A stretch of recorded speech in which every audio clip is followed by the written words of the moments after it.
ಅನ್ನಪೂರ್ಣೆ ಸದಾಪೂರ್ಣೆ ಶಂಕರ ಪ್ರಾಣವಲ್ಲಭೆ ಜ್ಞಾನ ವೈರಾಗ್ಯ ಸಿದ್ಧ್ಯರ್ಥಂ ಭಿಕ್ಷಾಂದೇಹಿ ಚ ಪಾರ್ವತಿ. ವೀಕ್ಷಕರೇ, ಇವತ್ತು ನಾವು ಅನ್ನಪೂರ್ಣ ಪರಮೇಶ್ವರಿ ದೇವಸ್ಥಾನಕ್ಕೆ ಬಂದಿದ್ದೇವೆ. ಅನ್ನಪೂರ್ಣೇಶ್ವರಿ ನಗರ. ಅನ್ನಪೂರ್ಣೆ ಅಂತಂದರೆ ನಮಗೆಲ್ರಿಗೂ ನೆನಪಾಗ್ತಕ್ಕಂಥದ್ದು ಅನ್ನಪ್ರಾಶನ.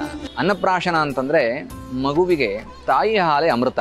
ಹಾಗಿದ್ದಾಗ ಈ ಅನ್ನಪ್ರಾಶನ ಅನ್ನುವಂಥದ್ದು ಎಷ್ಟು ಮಹತ್ವವನ್ನು ಪಡೆದುಕೊಳ್ಳುತ್ತೆ ಅಂತ ಯೋಚನೆ ಮಾಡಿದರೆ, ಜನಿಸಿರ್ತಕ್ಕಂತಹ ಪ್ರತಿಯೊಂದು ಮಗುವಿಗೂ ಕೂಡ 7ನೇ ಸಂಸ್ಕಾರ, ಷೋಡಶ ಸಂಸ್ಕಾರಗಳಲ್ಲಿ 7ನೇ ಸಂಸ್ಕಾರ ಅನ್ನುವಂಥದ್ದು ಅನ್ನಪ್ರಾಶನ ಸಂಸ್ಕಾರ.